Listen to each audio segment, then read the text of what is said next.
Well, Michael, we're talking about the movement that we've seen from Bloomberg and from Bill Gates at a national level. These are guys who have a national agenda, but they understand that in order to get their gun control agenda, for example, enacted, they're going to have to affect local races. So they're pouring a lot of money into local races, even against pro-gun Democrats. If you look at the spending that Michael Bloomberg's Independence USA PAC has put in, he's put in out of about $5 million, he's put in 27% of that has been against Democrats who support gun ownership.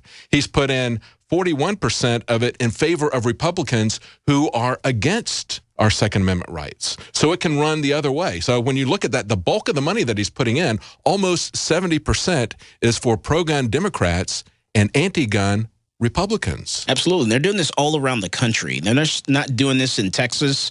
They're doing it everywhere. Bloomberg has actually come out and he said, hey, I have millions and I'm going to spend those millions to affect, the different elections around the country. New York, they want to bring all those ideas that they have in New York, to your state and your neighborhood. Yes. But we're trying to push back and we're saying, no, we're going to fight. We don't have that kind of money, but we're going to fight and stand up because this is something that, all of the leaders or local leaders down on that ballot believe in. And we tried to encourage people, when those big elections come around, that governor's race, that presidential race, please go all the way down the ballot and support the people that are on the bottom of the ballot. That's right. You have, like, for instance, your county sheriff. That person is very important. That person is going to be the first person that's going to stand in front of you and say, hey, when the feds come and knocking, they can actually stop it and kick them out of the county. And we've seen that in California where, you have your different sheriffs stand up and say, hey, I want the FBI out of my county. I'm going to handle this my way. Absolutely. It's happened here in Texas as well. And we saw that happen in Milwaukee. Sheriff Dave Clark, that's why Bloomberg targeted him with $150,000 that he spent against David Clark. It was $500,000 in that local sheriff primary. Of course, there wasn't any Republican running, so that really was the election. But still, $500,000, and that was outside money being spent against him. He won. He said, you're not going to be able to buy this election. But he had a very loyal constituency, I think, because he had been honest with them. He had told them, look, we're going to do everything we can to protect you. We're going to come after these guys after the fact. But while it's going on, a cop can't be everywhere. They can't be at your door when your door gets kicked in by a home invasion. So it's important, he said, to be armed as well as to understand how to safely use a firearm. That's something that you do in your business. You not only sell firearms, but you also do training. Absolutely. We do a lot of training. We teach people how to draw that firearm when they need to. Law enforcement is not going to always be there. And different little situations we've seen around the country. We've seen it takes, law enforcement anywhere from 12 to 15 minutes to arrive on the scene after the first shots are fired. So, who's going to be that person that's going to help you and save you, get you out of that building, out of that room, or out of that situation? That's going to be yourself. And law enforcement cannot be everywhere. But they can be an effective backstop against federal intrusions, as you pointed out, with the sheriff especially. But it goes for a lot of the different offices. As the liberals know, we've heard from them over and over again, think globally, act locally. In other words, they have a global agenda. They have a national agenda, whether it's gun control or whether it's some other aspects. They have that agenda that they've created. They're using this same tactic all over the country.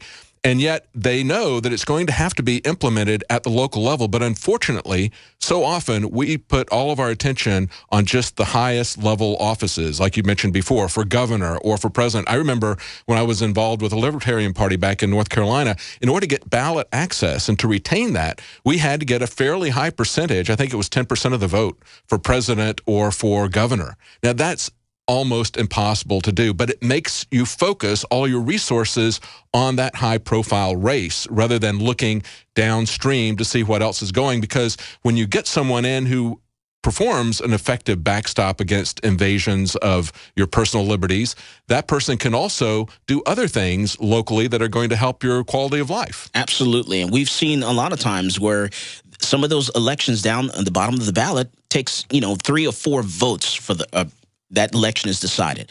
There's a state representative that was elected into office by a difference of 4 votes. You know, and you're talking one household could have made a difference in that election.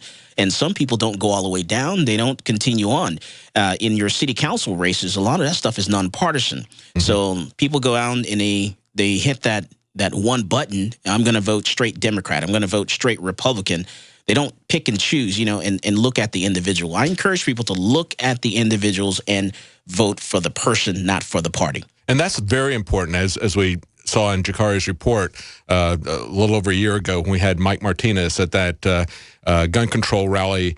Somebody was holding a stop the gun ban. He says, we're not going to do that, but hang on to that sign because we're going to make your sign come true. In other words, we are going to ban guns. That was an amazing admission. And here's this from a guy who's just a town councilman, but he has a lot of power to help make that happen. And now he's moving to the next level. He's moving to the level of running for mayor of Austin. And so that's why we need to get people who respect individual liberty in at the local level. And one of the things that you mentioned when you spoke against that at the time was you said he needs to understand these are fundamental rights we have in the Constitution, and he needs to pay attention to the traffic flow area in this area. Exactly, because traffic is our main problem here. Yeah. But, your city council members and those people in those positions are going to be the ones that make that decision when something happens on the national level. Something happens on that national level where they're going to come down and they're going to say, okay, well, we need to now confine everyone into this area, do these things or do this or do that. Those people are going to be the key people to make those decisions. Because it's going to be done in an incremental regulatory way. In other words, we have these fundamental rights, but they're always looking for ways to turn them into privileges that they can then use to infringe. And that's why the Second Amendment said you won't infringe on this. They knew that it was going to be a gradual process of taking away our rights by moving the boundaries in on the edges. And that's essentially what it is with these infringements that they're doing. And the way they enact that is at the local level. Right. And I always remind people that if one thing you need to remember, if I hope those chains rest lightly on your wrist if you do not come out to vote. Yes, absolutely. We're talking to Michael Cargill, who's running for town council here in Austin. But again, this is something that is going to affect you wherever you are. Many times, you've got about a week or so before the final election deadline. You need to look at your ballot and look down the ballot and see what these people stand for that are going to be your town councilmen, your mayors, because that's where you're going to see a lot of infringement on your freedom or a defense of your freedom. We're going to be right back, and we're going to talk about this shooting in California where it was an illegal alien deported twice. Stay with us. We'll be right back with Michael Cargill. After consulting top doctors, nutritionists, pharmacists, and others, we have developed what I believe is the ultimate non-GMO organic Super Male Vitality formula. Super Male Vitality by InfoWars Life is so powerful that I only take half the recommended dose. I jump out of bed ready to fight these criminals every day. I look forward to waking up and taking my Super Male Vitality. Visit InfoWarsLife.com today to secure your Super Male Vitality and other powerful products from InfoWars Life. The government's Department of Homeland Security is buying up loads of ammo. At the same time, they're restricting civilians' rights to own and purchase firearms. Can you put 2 and 2 together? Infidel Body Armor can stop every round, including hollow points and .308 sniper rounds, is reasonably priced and fully legal. But for how long? Go to InfidelBodyArmor.com, spelled INFIDEL bodyarmor.com. Infidel Body Armor. Just won't quit. General, what do you think about the FBI saying that there's a terror alert on Monday about a potential Fort Hood situation? The police are shoving people, shoving Alex, shoving the crowd. Here we go, folks. I'm being assaulted. Whether it's the radio show, the news websites, documentary films, or the nightly news, InfoWars is the tip of the spear. Is this another false flag stage attack to take our civil liberties and promote Homeland Security while sticking the hands down on the pants on the streets? It's up to us to set brush fires in the minds of men and women everywhere. And that's what PrisonPlanet.tv is designed to do. You watch, the Assad regime is going to be blamed or accused of using chemical weapons against the so-called rebels. What we see now is a war against reality. It's a war against the truth. It's more vital than ever that supporters of freedom become members of PrisonPlanet.tv and share their membership with up to 11 friends and family. Visit InfoWarsNews.com today. Become a member, share your membership, and help take the InfoWar to the next level. InfoWarsLife.com. Check it out today. I have set out to bring you the most hardcore, cutting-edge supplements and nutraceuticals, bar none. And that's what you'll find at InfoWarsLife.com. We have rejected literally hundreds of products from the InfoWars Life line because they are not of the very highest quality, or because they're not 100% organic, or because they don't pass all of the strictest toxicology tests there are that we have listed at InfoWarsLife.com. Whether it's Survival Shield Nascent Iodine or DNA Force, Super Male Vitality, Super Female Vitality, Lung Cleanse, Fluoride Shield, Oxy Powder. I believe that all of these products will blow you away like they've done the thousands of other customers that have visited InfoWarsLife.com and believed in us and tried the products. Folks, check out InfoWarsLife.com today and the entire line of groundbreaking, cutting-edge, hardcore products. The experts are clear. Sunlight, purified water, healthy non-GMO food, and having a good attitude is essential to a healthy immune system. But I go further with Super Nascent Iodine X2 from InfoWarsLife.com. 50% stronger than our original and revolutionary Nascent Iodine formula, coming from a deep earth crystal source that no other supplier has. Most other forms of iodine come from seaweed in areas plagued by Fukushima and other contaminants. Not our iodine. It comes from over 200 million-year-old crystal salt deposits and is tested and proven to be completely pure. Visit InfoWarsLife.com today. See the informational videos. Read the information they're compiled. And for a limited time, when you use promo code NOW at checkout, you get an additional 5% off the entire family of InfoWarsLife.com products. Secure your Survival Shield X2 today at InfoWarsLife.com or call toll-free 888-253-3139. You're listening to The Alex Jones Show. From the front lines of the information war, it's Alex Jones.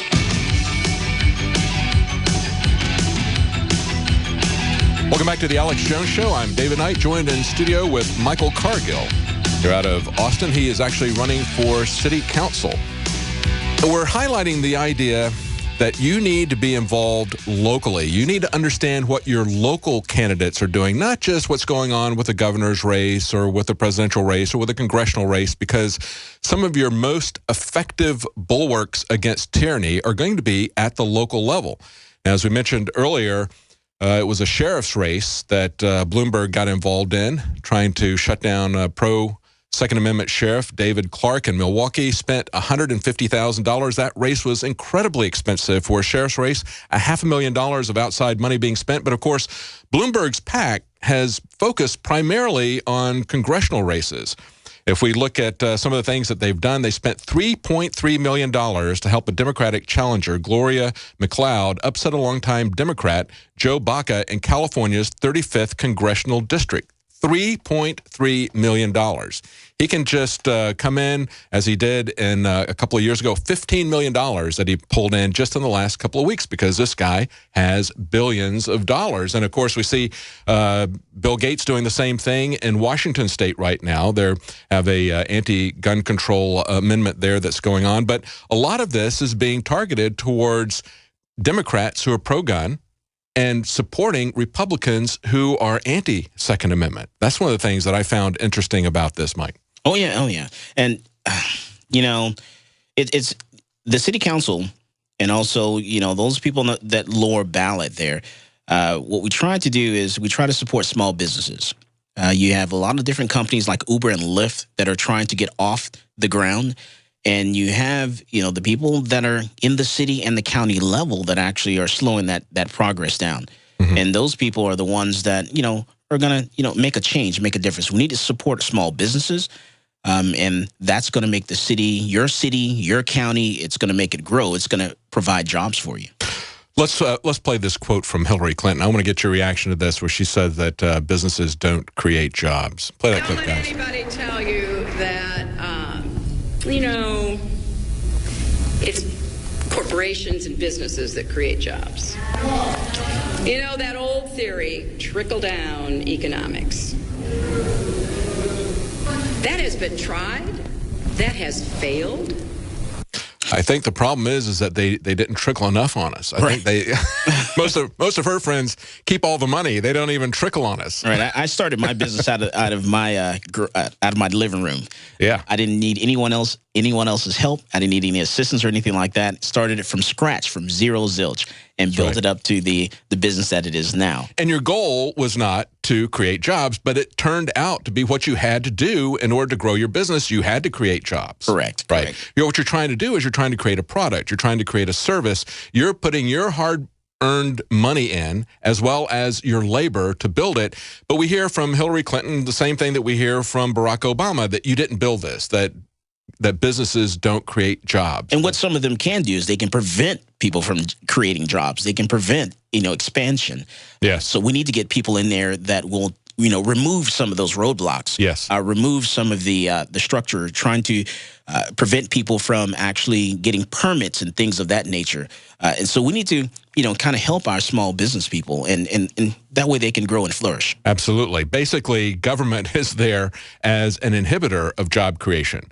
And so what they can do is they can basically get out of the way to allow people to do that. And, of course, it is the small businesses that we see the most job creation come from. It's not the politically connected crony capitalists that have their way with the Hillary Clintons and the Harry Reids and the Nancy Pelosi and the George Bushes. It's not those people that we see creating the most jobs. It's actually the small local businesses. That's why, just as you try to do business with local businesses to try to help your community, that's why you need to be involved in what's going on down ticket on the races that are not so high profile. That's why we're talking to Michael Cargill here. Now, one of the other things that comes up, of course, you mentioned the importance of a sheriff in terms of protecting your rights. I just went to a forum within the last week here on secure communities. Now, that is the program that was created by Bush as well as by Obama administration, where a sheriff, if they pick an illegal alien up after they've arrested them and they're holding them, they will report it to ICE and hold them for up to 48 hours so that ICE can take a look at their background. Now, what they were doing in this community meeting, they were coming down hard on the sheriff, who is a Democrat, telling him, hey, if you're going to send information about illegal aliens who've committed crime to ICE, you're in the wrong party. You need to get out of this party. You shouldn't be doing that. And yet we see that this California cop killer who killed 2 cops over the weekend, this was somebody who has been deported on multiple times. I don't even see that the deportation is effective as long as we've got such open borders. But it was our city council talking about the importance of elections, okay?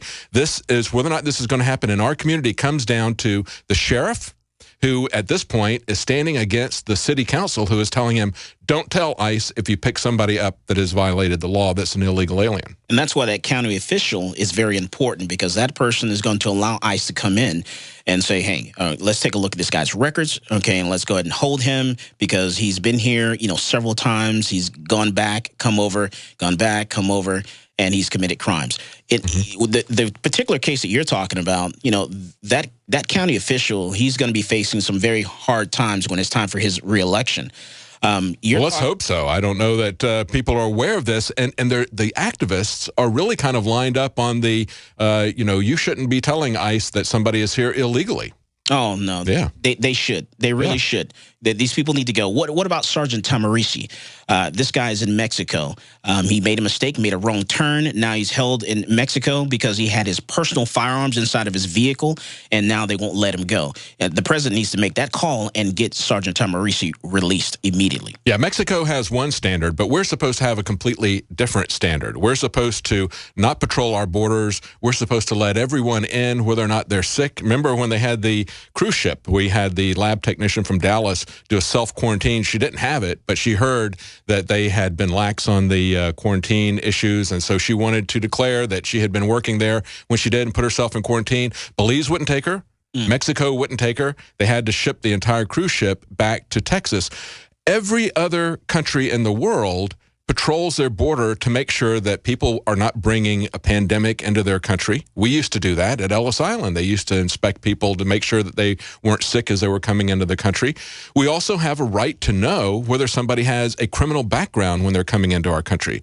And yet with the open borders policy that we see, and we're going to really see that accelerate after the election. That's why it's very important for us to have in place patriots who are going to have the backbone to stand up to this. And a lot of that is going to happen at the local level. Right. We need to make this president a lame duck president so that he does not have any power to do anything his last few years. Because if we allow some of the people down on that ballot to get elected that are not looking out for our best interest, then we're going to have problems with people crossing over the border. We're going to have problems with Ebola. We're going to have problems with our crime. Our crime is going to increase just like we saw in that incident right there with that school shooting. Yeah. I mean, twice kicked out of the country, twice, and now he's killed the police officer. I want someone to explain that to me. He actually killed two police officers. This was a guy who had been sent out. He was arrested and convicted in Arizona for narcotics possession in 1997, and then he was later arrested and sent back to Mexico again in 2001. One of the things that I heard, so that second deportation was simply because he was here illegally or had prior convictions. One of the things that I heard in this meeting against secure communities was you shouldn't send somebody back just because they're only here illegally. Okay, that's what they're telling the sheriff, and that's what they're saying, you know, you're in the wrong party. And it's like, we need to understand where people are, and we need to understand, too, that in the case of this sheriff, I don't know what else he stands for, and I'm not endorsing him, but at least on this issue, he's a Democrat fighting his own party, and we need to understand that this isn't something that you can simply do by voting a partisan checklist. You need to understand where these people are on the issues that are important as you go down the ballot. And the majority of your county officials, these sheriffs that are participating in this program, what they're doing is they're saying, hey, this person here has committed multiple crimes. This person has 3 DWIs. This person has actually been charged or convicted of a sex offender with a minor, sex with a minor. So we're talking major offenses here. We're not talking about a traffic ticket. We're not talking about running a stop sign. We're not talking about a Class C misdemeanor. We're talking about Class B, A's, and felonies. They need to go. We don't need to have that riffraff in our country. That's right. It's a very dangerous thing to have that. Well, we're talking to Michael Cargill, who is running for town council here in Austin. What's your website address that they can find out about you, Mike? It's cargillfortexas.com. That's Cargill, F-O-R, Texas.com. Very important that you look at what the people down ticket stand for in your location.